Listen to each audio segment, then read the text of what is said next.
Welcome back to Ireland AM. Now, Derek has been spending the morning exploring the Rock of Cashel. Yeah, the Rock is one of Ireland's most iconic monuments, with plenty of sights to take in. Can you smell what the Rock is cooking? Derek, tell us.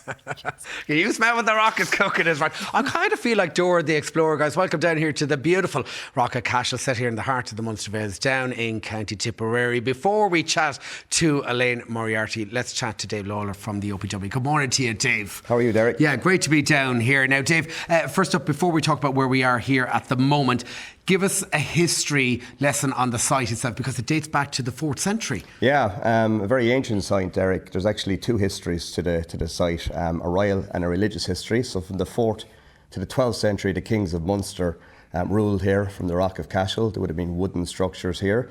And then in the 12th century, it got handed over to the church, gifted over to the church.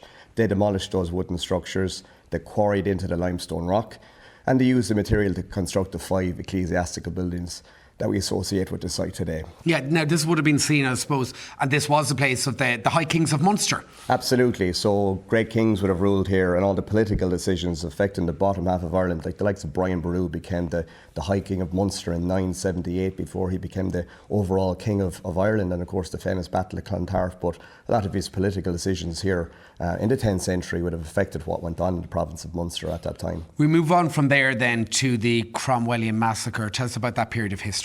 Yeah, so Oliver Cromwell and Lord Inchiquin attacked the city of Cashel in 1647. Thousands came up here for security, and unfortunately a lot of them met their doom that night. The 15th of September 1647, it's thought that over 2,000 people were slaughtered here.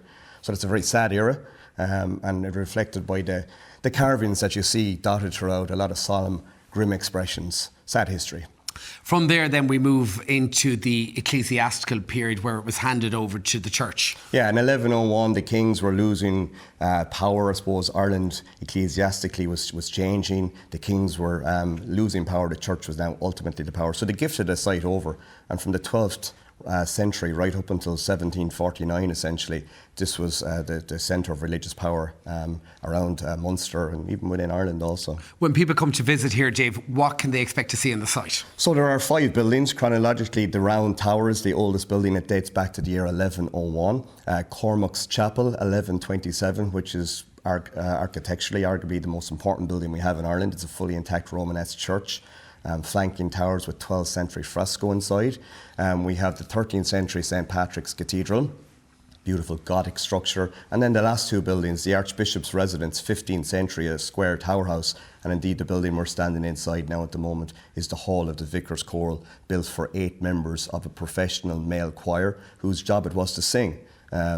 The chant, the Gregorian chant, and they brought a lot of ambience and atmosphere here to the services at Cashel. Dave, we'll come back to you in a moment's time because Elaine is over here. Good morning to you, Elaine. Good morning, Derek. And Elaine, we've had plenty of famous faces visit here over the years, haven't we? We have, yeah.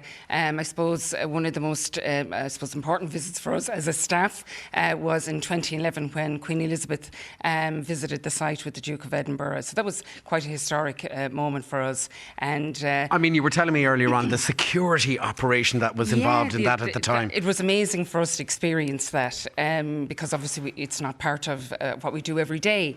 And just to see how the Department of Foreign Affairs and all the people we had to work with on Garda Síochána, the Army, etc. So it was quite an experience for the staff here to experience all of that. Now, in recent times as well, you've had some famous actors pay a visit here. We had, yeah, in March just gone, we had Hugh Jackman and Jodie Comer, and another exciting day for the staff and the site. They were filming The Death of Robin Hood, which I think is going to air next year. So that was a whole day of filming on the site here with and a lot of criteria would go in to permission from the OPW being given, because we have to remember it's a burial site. The rock is still being used as a local burial site. Aside from all that, you have a very personal family connection and link to the Rock of Cashel. Tell us about that. Yeah, my great grandfather John Minogue in the late 1800s 1800s, started off here as, I suppose, a caretaker and guide to the Rock of Cashel, Hore Abbey and Dominic Abbey. His son, my grandfather, Joe Minogue, then took over the position from his father, and they lived in a little cottage just down from the site here, a Board of Works cottage. And my uncle, his son, took over from his father, and then I'm here since 1992. Okay, So and they're actually buried here on site. they're all buried on site. So there is it's a local grave, you know. So it's an important site in terms of what's allowed to happen on site. Because of that, the OPW will be very conscious of it being a burial site. And lovely to have that family connection. Before we wrap up, lots of conservation work still ongoing here. Absolutely, Derek. Yeah, the OPW painstakingly conserve the site, and that's our ethos. Our main ethos here is preservation and conservation, and I think you'll agree by looking at the site, they do a fantastic job. Cormac's Chapel, the jewel in the crown, over a 10-year period, went through a massive conservation project. And 140,000, you were telling me, visitors a year? We get about 380,000 a year. 380, Yeah, yes, we're up to yeah. about 120,000 at the moment, so between 380 400,000. Okay, where can we find out more online? So you get us at heritageireland.ie in our socials, our Instagram and our Facebook pages Thank you as so well. much for that wonderful tour here this morning. And did you know that these guys are actually brother and sister-in-laws or outlaws? Who knows? Back to Dublin. Thank you very much. You get on very well. We didn't know that, Derek. We learn something new every day. Do you want to do your eyebrow again? You were done the rock. Can you smell on, what the can you rock do is it? cooking? No, I can't.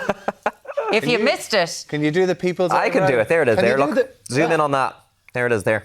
If only you hadn't had all that Botox. Is that what it is we're talking about? Or Botox. Still to come this morning, model, author and activist Katie Piper will be joining us for a chat. Yeah, plus funny man Jason Manford shares some of the stories ahead of his ahead of his latest Irish tour. and Ireland Day will be back very shortly. I'm still trying to do it here. Oh, I can't you- do it. It's not happening. It's